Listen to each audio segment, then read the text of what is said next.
성경을 보면 예수님께서 그 믿음을 크게 칭찬하신 사람이 2명 나옵니다. 한 사람은 마태복음 15장에 나오는 가나안 여인이고요. 다른 한 사람은 오늘 본문에 등장하는 백부장입니다. 10절 말씀 함께 같이 보시면요. 예수께서 들으시고 놀랍게 여겨 따르는 자들에게 이르시되 내가 진실로 너희에게 이르노니 이스라엘 중 아무에게서도 이만한 믿음을 보지 못하였노라. 주님께서 말씀하세요. 예수님께서 놀랍게 여겼다 그러죠. 지금 백부장의 믿음을 보시고 예수님이 감탄하셨다는 거예요. 야, 정말 놀랍다. 그러면서 하시는 말씀이 이스라엘 중 아무에게서도 이만한 믿음을 보지 못하였노라. 이만한 믿음이라는 뜻은 아주 큰 믿음이다, 대단한 믿음이다 라는 말이에요. 그리고 다른 곳에서는 본 적이 없는 믿음이다. 그야말로 예수님께서 극찬을 하고 계심을 우리가 보게 되는 것입니다. 그러면 좀 궁금함이 일죠. 아니, 백부장의 믿음이 어떤 믿음이었길래 예수님께서 이렇게 칭찬하시는가 싶어요. 그리고 그에 비해서 과연 나의 믿음은 어떤 믿음인가 점검하고픈 그런 마음이 생기죠. 왜냐하면 우리도 예수님께 칭찬받는 큰 믿음의 사람이 되고 싶잖아요. 그래서요, 오늘 백부장의 모습과 또 백부장의 믿음의 내용을 보면서요, 어떠한 믿음인가 하는 것을 우리가 발견하고, 그러면서 우리의 믿음을 돌아보고, 그리고 또 믿음을 바로 세워나가는 저와 여러분 모두가 되기를 바랍니다. 먼저 오늘 사건의 개요를 보면요, 이 백부장에게는 이 중풍병에 신음하는 한 하인이 있었습니다. 중풍병은요, 오늘날로 뇌졸중을 말하죠. 뇌혈관이 막히거나 터져서 뇌 혈액 공급이 중단되는 거예요. 그래서 몸에 마비가 오고 심한 경우에는 목숨을 잃게 되는 그러한 질병입니다. 오늘날도 급하게 치료하지 않으면 큰 후유증에 시달리게 되거나 죽게 되는 정말 위험한 질환인데요. 근데 당시 의학이 발달하지 않은 이 시대로서는, 당시의 모습으로서는 이건 그냥 손도 쓸 수 없는 그러한 치명적 질병인 것이에요. 저렇게 여러 날 앓다가 누워있다가 죽겠거니 하는 거죠. 안타깝지만 그냥 지켜볼 수밖에 없는 그런 질병인 것이에요. 그런데 이 백부장의 하인 하나가 바로 그 중풍병으로 들어 누워있는 상황인 것입니다. 같은 사건을 기록하고 있는 누가복음 7장을 보면 이 사람을 보다 분명하게 일컫기를 누구라 말하냐면 종이다 그래요. 종. 그러니까 노예라는 거예요. 노예. 종이다. 여러분, 물론 종이 아파서 누워있고 그래서 죽어가고 있다고 하는 것도 안타까운 일이겠습니다마는, 그러나 그래도 종은 종이죠. 피부치 가족만 못하겠잖아요. 게다가 당시 고대 사회 속에서는 이 종은 어떤 존재냐면 주인의 소유물 중에 하나입니다. 소유물과도 같은 그러한 존재가 바로 종이에요. 그래서 여느 주인 입장에서는 어쩌면 지금 이 상황이 그저 소유물 중 하나가 없어지는 것 같은 그 정도의 안타까운 마음으로 그칠 수 있을 것인데요. 그런데 오늘 백부장은 그렇지 않은 거예요. 단순히 안타까워하는 그 정도의 마음만으로 그친 것이 아니고 이 종의 치료를 위해서 적극적으로 예수님께 나와 예수님께 간구하는 정말 따뜻하고 정말 아름다운 그런 행동을 보여주고 있습니다. 5절 말씀 이하를 볼까요? 예수께서 가버나움에 들어가시니 한 백부장이 나와 간구하여, 6절,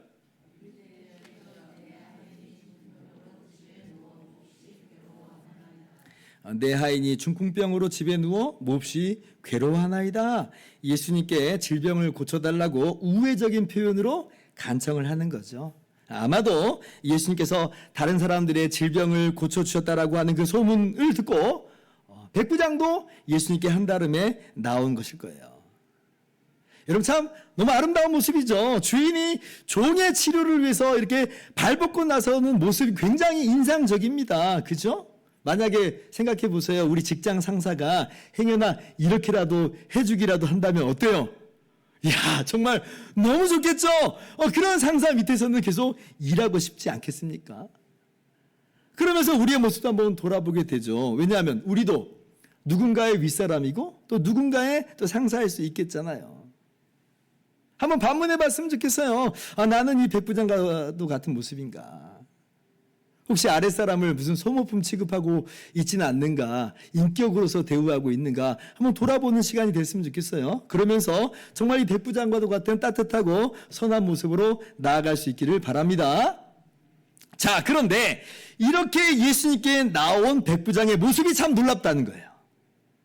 예수님은 놀랍게 여겨요. 그러면 예수님께서 어떤 부분을 향해서 정말 놀라워하시는가라고 할 때에 첫째, 백부장의 믿음은 자신을 낮추는 겸손의 믿음이었습니다. 그래서 예수님께서 놀랍게 여겨요. 7절 이하 봅시다.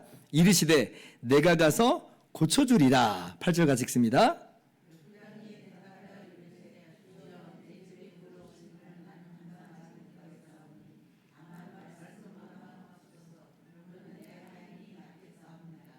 예수님께서 그래서 고쳐주겠다고 하니까 백부장이 뭐라고 말해요? 주여, 내 집에 들어오심을 나는 감당하지 못합니다. 이렇게 얘기해요. 먼저는 예수님을 주여라고 부르고 있죠. 그리고 자신은 주님을 모시기에 합당치 못한 사람이다. 주님의 오심을 감당할 수 없노라 고백하는 거예요. 정말 기가 막힌 고백이에요. 여러분, 이 사람 어떤 사람이라고 했어요? 백부장이라고 그랬죠? 백부장이에요. 백부장이 당시에 어떤 사람이냐면 로마 제국 군대의 장교입니다. 당시 로마 군대는요, 한 군단에 6,000명씩 그렇게 편성이 되어 있습니다. 그리고 한 군단 안에는 10개의 대대가 있어요. 우리 군대 갔다 오신 분들은 좀 잘 이해하실 수 있을 것 같아요.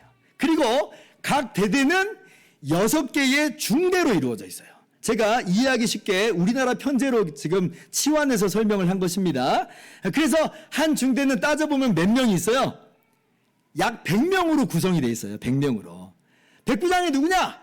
그 100명을 지휘하는 장교예요. 그래서 백부장이라고 하는 거예요. 우리나라 군대로 따지면 중대장, 계급으로 따지면 대위 정도로 보는 것인데요. 그런데 로마 군대에서는요, 이게 그냥 사관학교 나왔다고 해서 그냥 백부장 시켜주는 게 아닙니다. 백부장은요, 그야말로 산전수전 다 겪은 최정의 이 베테랑 병사를 백부장으로 세워줘요. 최소 군 경력이 15년 이상 된 사람을 그렇게 또 그것도 아주 잘 싸우는 사람을 세워주는 것이에요. 그러니까 나이도 적지 않아요. 최소 30대 후반, 뭐 40대는 무조건 이제 되는 50대까지도 그 중에는 또 있기도 하는 것이 바로 백부장입니다. 나이가 적지 않다는 거예요. 게다가 지금 시대적 상황은 어때요? 이스라엘이 로마 제국의 식민지 상태죠. 그럼 백부장은 지금 어떤 위치냐면 그 로마 제국의 주둔군 장교예요. 그러니까 식민지에 지금 주둔해 있는 로마 제국의 장교니까 이건 그야말로 갑이죠, 갑. 이스라엘 입장에서는 갑입니다. 그래서 레벨이, 백부장의 레벨이라고 하는 게 일반 평범한 유대인하고 어울리는 그런 레벨이 아니에요. 백부장은 유대 지도층들이나 뭐 장로 뭐 이런 사람들하고 어울리는 그런 사람인 것입니다. 근데 예수님을 지금 어떻게 부른다고요? 주여, 주여. 지난주에 나병 환자가 기록상으로 제일 처음 주여라고 불렀다고 했는데 오늘 두 번째로 주여라고 부르는 사람이 누구예요? 백부장이에요, 백부장. 그러면서 하는 말이 주여, 주님이라는 말이잖아요. 주님이 내 집에 오심을 나는 감당할 수 없습니다. 여러분, 이게요, 저희 집이 누추해서 집도 좁고 청소도 안 했고 그래서 목사님 우리 집에 신방 오시면 안 돼요. 여러분, 그런 게 아닙니다. 지금 그런 게 아니에요. 이 사람님 백부장이라고 그랬잖아요. 거처가 괜찮은 사람이에요. 아니, 종도 있는 형편이에요. 손님 맞을 준비 누구 보고 시키면 돼요? 종 보고 하라 그러면 되는 거예요. 그런데 뭐예요? 나는 감당할 수 없다. 이게 무슨 뜻일까요? 이게 외모 이야기가 아닌 겁니다. 겉으로 보기에는 백부장이 나이가 더 많아 보여요. 그렇죠? 예수님 한 30세 정도의 나이시니까.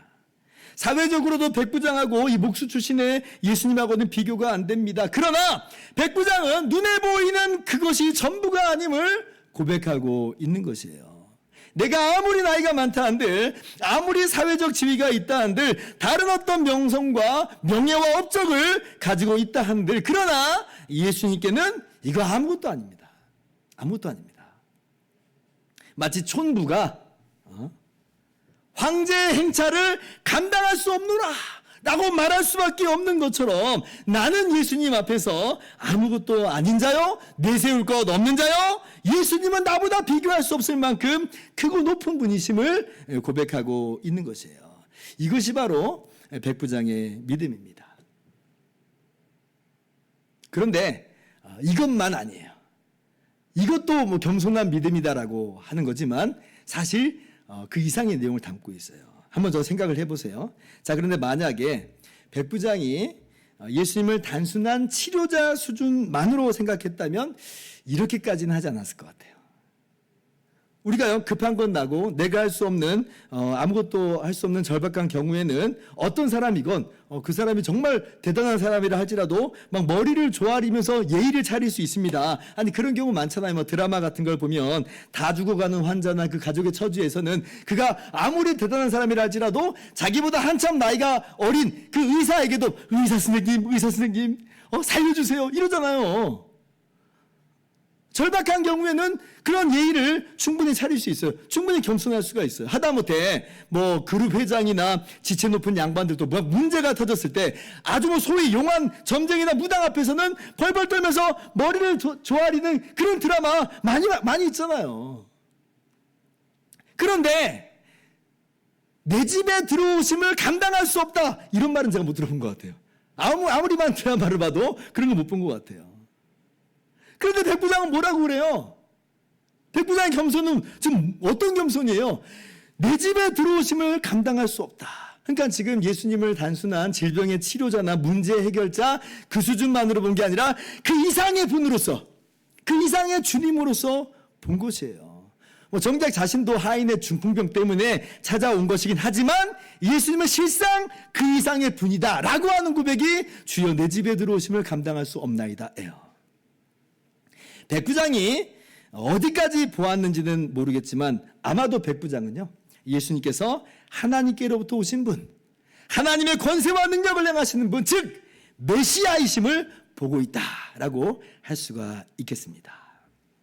그러니 이 예수님을 감히 어떻게 자기가 모실 수 있겠어요? 바로 이 겸손이에요. 메시아이신 주님, 하나님께로부터 오신 주님 앞에 나는 아무것도 아닙니다.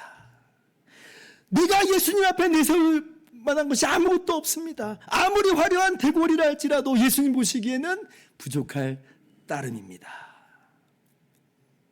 여러분, 이것이 겸손한 믿음이었던 것이고, 이것이 바로 백부장의 믿음이고, 그리고 칭찬받는 믿음인 것인 겁니다. 주 앞에서 나는 아무것도 아닙니다. 감히 주님을 모실 수조차도 없습니다. 마치 솔로몬이 그 화려한 성전을 지어놓고도 하나님을 감히 모신다라고는 상상할 수 없습니다라고 고백하는 것처럼 이 백부장이 바로 그러한 겸손으로 나아가고 있는 것이죠. 이러한 진정한 겸손의 믿음으로 나아가시는 여러분 모두가 되기를 주님의 이름으로 축원합니다. 둘째로, 백부장의 믿음이 놀라운 믿음이요 칭찬받는 믿음이다라고 하는 것은 예수님의 지극히 높으심과 권세와 능력을 믿는 믿음이었습니다. 자, 다시 한번 8절 이하를 봅시다. 백부장이 대답하여 이르되 주여 내 집에 들어오심을 나는 감당하지 못하겠사오니 다만 말씀으로만 하옵소서. 그러면 내 하인이 납게 싸움나이다. 9절.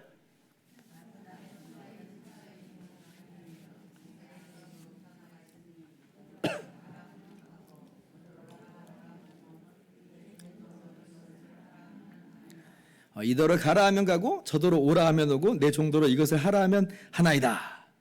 여러분, 제가 어렸을 때 국어 실력이 부족했을 때, 진짜 어렸을 때죠, 이 구절을 읽었을 때는 이 말이 무슨 의미인지를 몰랐어요.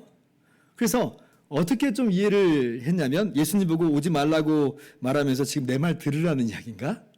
제가 오지 말라면 오지 마세요. 이 얘기인가? 이렇게도 심지어 생각을 했어요. 여러분 그런 뜻일까요? 아니죠. 아니요. 전혀 그런 뜻이 아닙니다. 그럼 무슨 뜻이에요? 이거예요. 주님이 말씀하시면 누구도 굴복한다? 중풍병도 굴복할 수밖에 없음을 저는 믿습니다. 주님께서 중풍병 보고 나가라 명하시면 중풍병은 나갈 수밖에 없고, 주님께서 하인 보고 나아라 그러면 반드시 낫게 될 줄 믿습니다. 주님께서는 참으로 높으신 권세자시요 능력자이시니 다만 말씀으로만 하옵소서 그러면 내 하인이 낫게 싸움나이다. 정말 놀라운 백부장의 고백이에요. 주님의 권세가 얼마나 크고 높으신지 중풍병조차도 주님 앞에 굴복할 수밖에 없다. 예수님은 어떤 분으로 생각을 하고 있는 거예요? 그죠? 이 믿음이 놀라운 믿음인 거예요.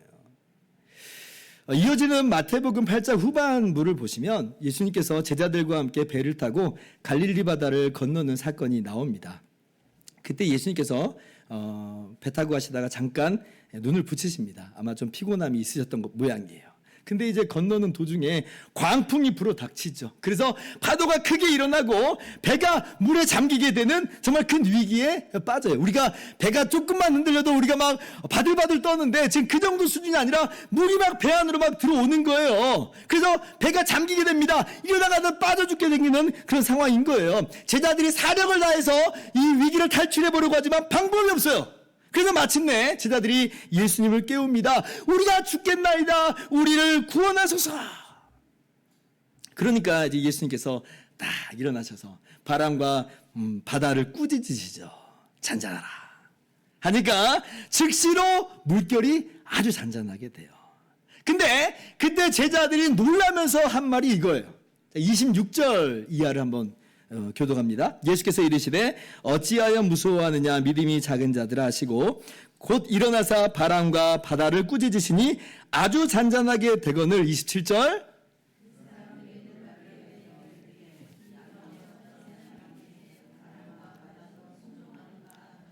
자, 이가 어떠한 사람이기에 바람과 바다도 순종하는가? 이 이야기를 서로 주고받는 거예요. 자, 그런데 놀랍게도 오늘 백부장은 이미 어떠한 믿음, 어떠한 고백을 하고 있어요? 다만 말씀으로만 하옵소서. 주님께서 말씀하시면 굴복할 수밖에 없습니다. 백부장은요 이미 답을 알고 있는 거예요. 지금 제자들은 이분이 어떠한 사람이기에 하면서 어리둥절하고 있는데 백부장은 이미 뭐라고 말했다고요? 말씀으로만 하옵소서. 그러면 중풍병도 떠나갑니다. 주님은 진정한 왕이시라는 거죠. 중풍병도 바람과 바다도 굴복할 수밖에 없는 진정한 왕이시다. 그래서 정말 이 백부장에게 주님께서 말씀하시니까 그 백부장의 하인이 그 즉시로 나아버리죠. 정말 예수님은 중풍병도 바람과 바다도 다스리시는 진정한 왕이심을 나타내 보여주신 거예요. 13절 말씀, 오늘 말씀 13절 보세요. 예수께서 백부장에게 이르시되 내 믿음대로 될지어다 하시니 그 즉시 하인이 나으니라. 자, 그런데 제자들은요 이 앞선 백부장 사건을 경험해 놓고도 하는 말이 예수님 이분이 어떠한 사람이기에 바람과 바다도 순종하는가?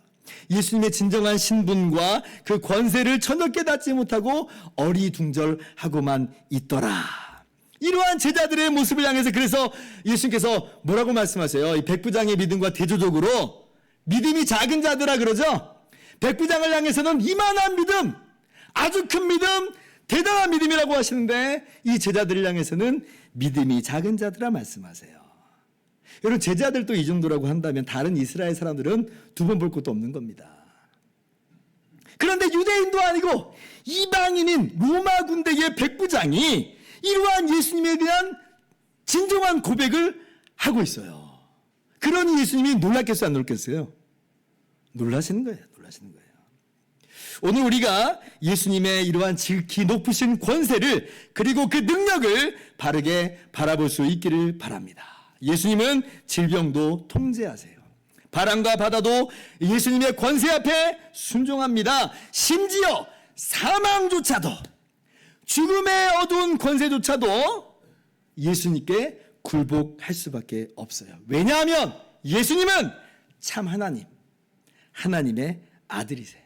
만유의 창조자시요 만물과 만사를 다스리시는 분이세요. 예수님께는 능치 못할 일이 없는 것입니다. 믿으시기 바랍니다. 이것이 바로 백부장의 이 칭찬받는 믿음의 내용이에요.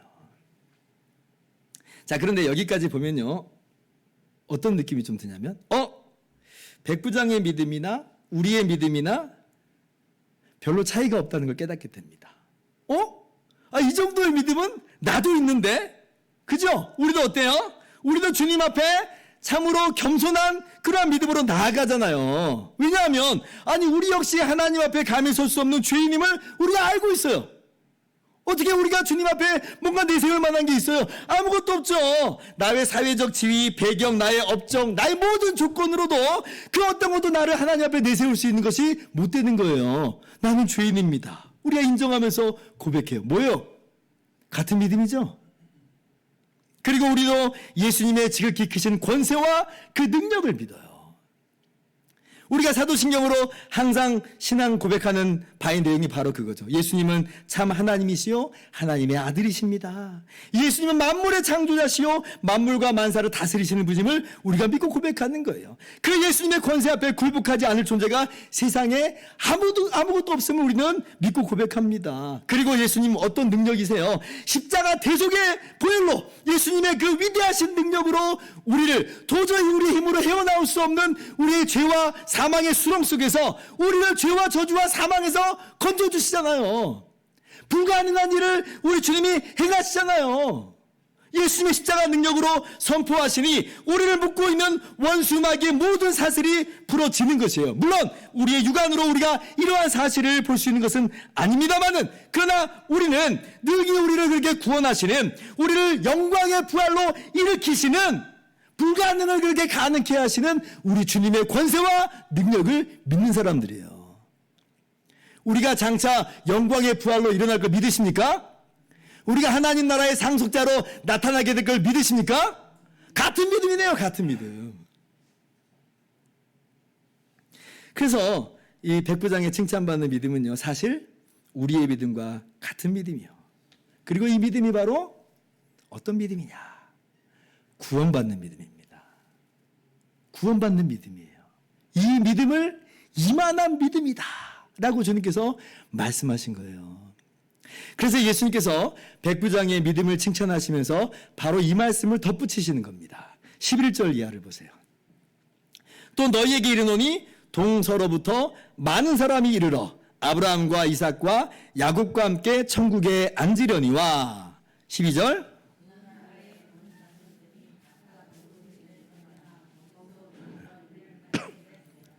자, 동서로부터 많은 사람이 천국에 앉으려니와.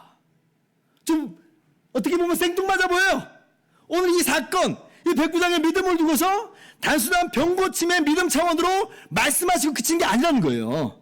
이 믿음을 어떤 믿음으로 지금 이 말씀하고 계시고 결부시키고 있냐면 천국 가는 믿음으로 결부시켜요. 천국 가는 믿음으로서 말씀하세요. 그래서 오늘 백부장의 믿음이라고 하는 것은 천국 가는 믿음의 모습을 보여주고 있는 것이다 라고 말씀하시는 거죠. 그런데 이 믿음을 유대인도 아닌 이방인인 백부장이 가지고 있는 것으로 뭐예요? 어떠한 이방인이라 할지라도 이 믿음만 있으면 하나님 나라에 들어가게 됨을 우리에게 밝히 말씀하고 계시는 거죠. 유대인이 아니라도, 어떠한 이방인이라도, 어떠한 죄인이라도 이 믿음을 가지면 하나님 나라에 들어가게 된다. 그런데 반대로 이 믿음이 없으면 제 아무리 혈통적으로 유대인이라 할지라도 천국하고는 전혀 무관한 사람들이라는 것을 주님께서 말씀하시는 것입니다. 그래서 예수님께서는 유대인 중에서 찾아볼 수 없었던 이 참된 믿음, 이 구원받는 믿음을 이방인인 백부장에게서 발견하시고 그리고 놀라워하시면서 칭찬하시는 거예요. 사랑하는 성도 여러분, 여러분에게도 오늘 이 백부장과도 같은 그 믿음이 있습니까?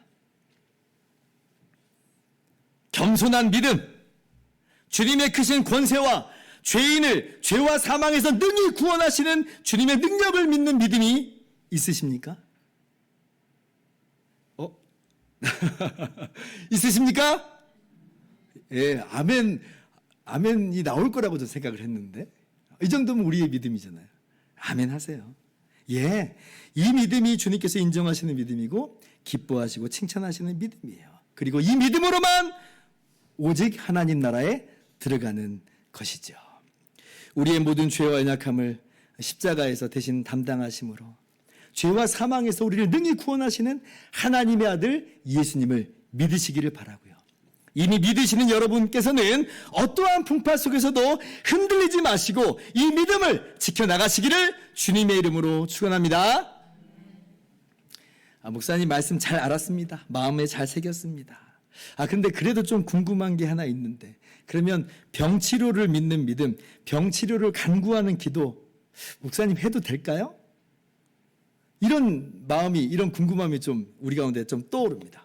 왜 우리가 특별히 이런 질문을 오늘 말씀 가운데 던지게 되냐면, 우리가 지금까지는 대체로 오늘 본문을 보면서 이 11절 12절을 빼둔 채 그냥 바로 적용하다 보니까 오늘 본문을 그냥 병치료를 믿는 믿음 수준으로 그렇게 국한시켜서 적용해 왔거든요. 그러니까 여전히 우리가 좀 궁금한 거예요. 병치료를 믿는 믿음, 그렇게 병치료를 간구하는 걸 기도로 나아가도 되는 겁니까, 목사님? 여러분, 사실 병치료가 오늘 본문의 핵심은 아닙니다만은, 그러나 오늘 본문의 주변적 차원에서 그러한 적용의 맥락이 있는 것도 사실입니다. 왜냐하면 예수님께서 실제로 이 백부장의 이 하인 이 중풍병을 고쳐주셨잖아요. 그리고 14절도 보면 이 베드로의 장모의 열병도 고쳐주시고, 16절에도 보면 많은 병자들이 예수님께 와서 고침을 받습니다. 그래서 우리도 이 땅에서 사는 동안 종종 맞닥뜨리게 되는 우리의 육체적인 질병을 두고서 얼마든지 주님께 나아가 믿음으로 간구하고 아뢰 수가 있는 것이에요. 자, 그런데 분명한 건 뭐냐면, 주님의 십자가와 부활로 우리는요, 근본적으로 부활이라고 하는 치료를 받았다라고 하는 것을 여러분이 먼저 전제로 깔고 분명히 확신하면서 나가는 것이 반드시 필요합니다.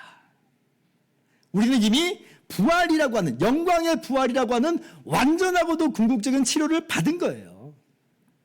주님의 십자가로 말미암아.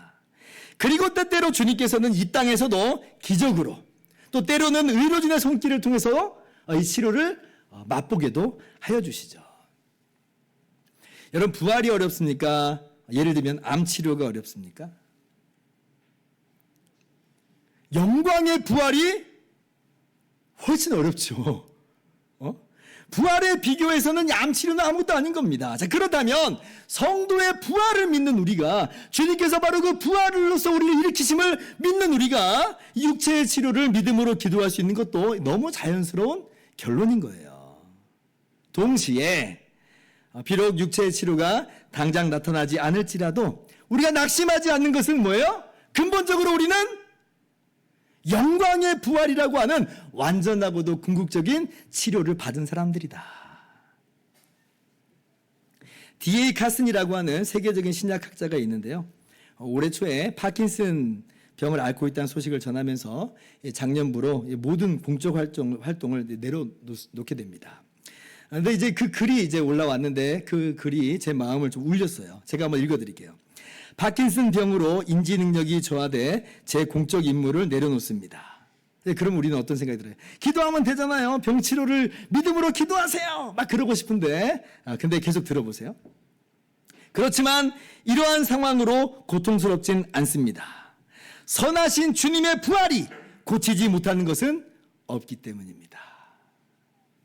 선하신 주님의 부활이 고치지 못하는 것은 없기 때문입니다. 재작년에 암으로 돌아가신 팀 켈러 목사님의 책에도 이런 내용이 나옵니다. 제가 또 읽어볼게요. 내가 아는 한 여인은 만성 질환이 있는데 많이 아프신 것 같은데 좀 어떠세요? 라고 누가 물을 때마다 늘 이렇게 대답한다. 부활로 치료되지 못할 정도는 아닙니다. 너무 멋진 말이죠. 부활로 치료되지 못할 정도는 아닙니다. 팀 켈러 목사님이 바로 그렇게 썼어요. 정말 맞는 말입니다. 이미 우리는 부활이라고 하는 완전하고도 영광스러운 치료를 얻은 거예요. 이게 진짜예요. 사실 이 땅에서 치료를 받는 거 너무나 중요하고 귀한 일이지만 그러나 그것이 진정한 치료는 아닙니다. 왜냐하면 100년이라는 인생 속에서 결국은 쓰러지기 마련이고 그렇게 본다면 아침 안개와도 같이 잠깐 있다가 없어진 것에 불과해요. 그러나 주님의 십자가와 부활로 말미암는 우리의 궁극적인 영광의 부활이라고 하는 것은 영원한 부활이고 완전한 부활이고 말로 영원할 수 없는 그러한 이 멋진 부활인 것이잖아요. 그래서 여러분 우리가 이미 주님의 십자가와 부활로 완전한 부활의 영광을 얻음을 확신하면서 그러한 믿음으로 그렇게 불가능을 가능케 하시는 주님의 능력이 오늘도 주님의 뜻이라면 나를 온전케 하실 수 있나이다 라고 하면서 여러분의 연약함이 있다면 그런 연약함도 아울러서 주 앞에 믿음으로 기도하면서 나갈 수 있기를 바랍니다. 야고보서 5장 14절 말씀을 이렇게 그래서 말씀하시죠. 너희 중에 병든 자가 있느냐? 그는 교회의 장로들을 청할 것이요 그들은 주의 이름으로 기름을 바르며 그를 위하여 기도할지니라. 15절 같이 읽습니다.